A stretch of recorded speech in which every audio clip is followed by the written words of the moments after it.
L'autre point aussi, je trouve, qui est très important, c'est le retentissement de la maladie. Il y a des situations où le handicap va être mineur. C'est vrai que si vous avez une épilepsie qui est facile à traiter, vous prenez un traitement, que ce traitement marche bien, qu'il n'y a pas d'effet secondaire, que vous avez fait quelques crises, que maintenant le traitement convient parfaitement, vous pouvez prendre votre voiture, vous pouvez travailler. Les conséquences, le retentissement sur votre vie seront mineurs. Et à l'inverse, on sait aussi que les conséquences peuvent être dramatiques, avec un handicap majeur, dès lors que, l'épilepsie débute tôt dans l'enfance et donc va empêcher le développement cognitif. Donc l'enfant il est pris par des crises tout le temps, donc ce qui fait que le cerveau n'arrive pas à acquérir les informations nécessaires au développement intellectuel. Et puis, effectivement, on a des situations où les crises entraînent des chutes, des traumatismes crâniens très fréquents, et que malgré plusieurs médicaments antiépileptiques, on n'arrive pas à contrôler la situation.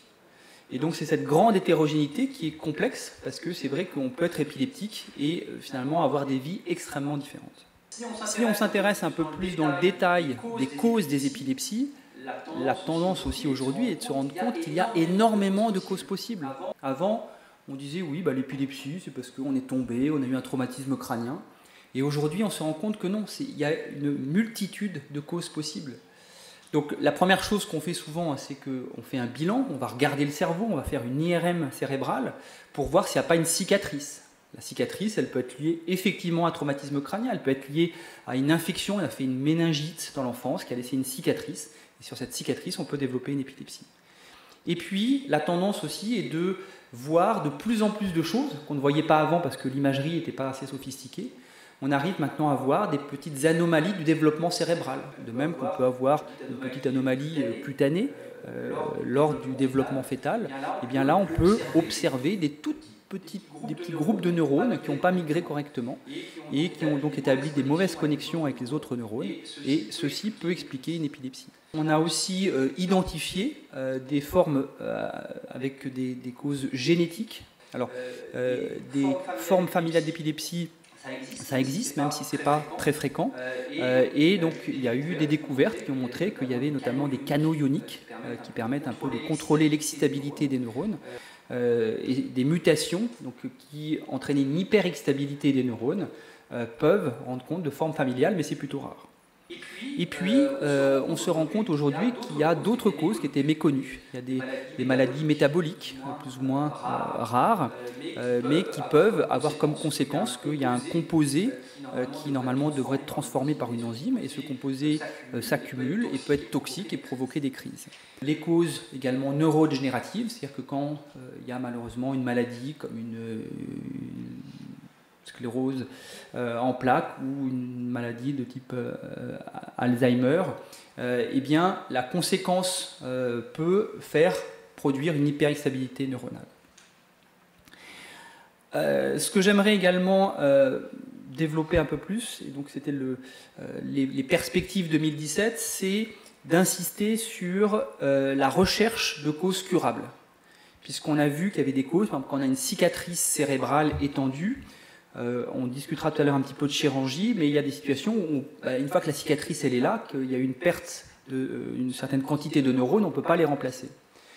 Mais donc, ce qu'il faut aujourd'hui, c'est se battre pour rechercher des causes pour lesquelles il y aurait un traitement, pas nécessairement un traitement de type médicament antiépileptique, mais un traitement spécifique. Et on découvre de plus en plus aujourd'hui de causes auto-immunes. Auto-immune, ça veut dire quoi? Ça veut dire que le système immunitaire va être déréglé et va produire soit des anticorps, qui normalement sont faits pour se défendre contre des virus ou contre des bactéries, mais là, en fait, le système immunitaire se trompe et va aller s'attaquer à notre cerveau. Et donc produire soit une irritation cérébrale, et parfois même une agression cérébrale. Et ceci peut entraîner des crises assez particulières, souvent c'est des crises très fréquentes, chez quelqu'un qui n'a pas d'antécédent particulier. Et le fait d'identifier rapidement qu'il y a un processus inflammatoire nous permet de proposer des médicaments anti-inflammatoires et de contrôler la situation. Donc ça, ce sont des choses, maintenant, on est de plus en plus alerté devant ce type d'épilepsie un peu inattendue.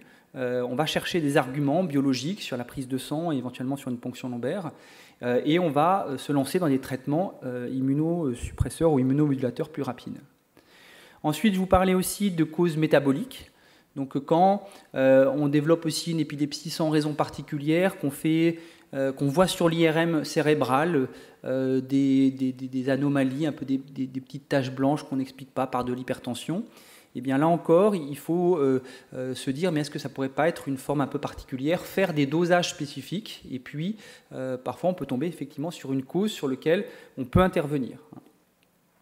Et puis, il y a également des progrès dans d'autres domaines, notamment dans la sclérose tuméreuse de Bourneville, où il s'avère qu'on peut proposer aujourd'hui, dans certaines indications, mais des médicaments spécifiques qui agissent là où il y a un désordre dans le fonctionnement de la cellule, et ce qui permet, dans certains cas également, de contrôler l'épilepsie. Quelques mots, mais ça je pense que peut-être que Philippe ou d'autres intervenants vont le développer plus, mais donc on est aussi confronté entre le paradoxe que c'est une maladie neurologique extrêmement fréquente, environ 600 000 patients épileptiques en France, et le fait que cette maladie regroupe des entités qui sont parfois des maladies rares, donc d'où ce centre de référence épilepsie rare qui fédère un peu tous les unités spécialisées dans l'épilepsie, et qui vont gérer effectivement des maladies très particulières, avec des causes particulières, des prises en charge particulières, et qui nécessitent tout un réseau de compétences pour qu'elles soient bien prises en charge.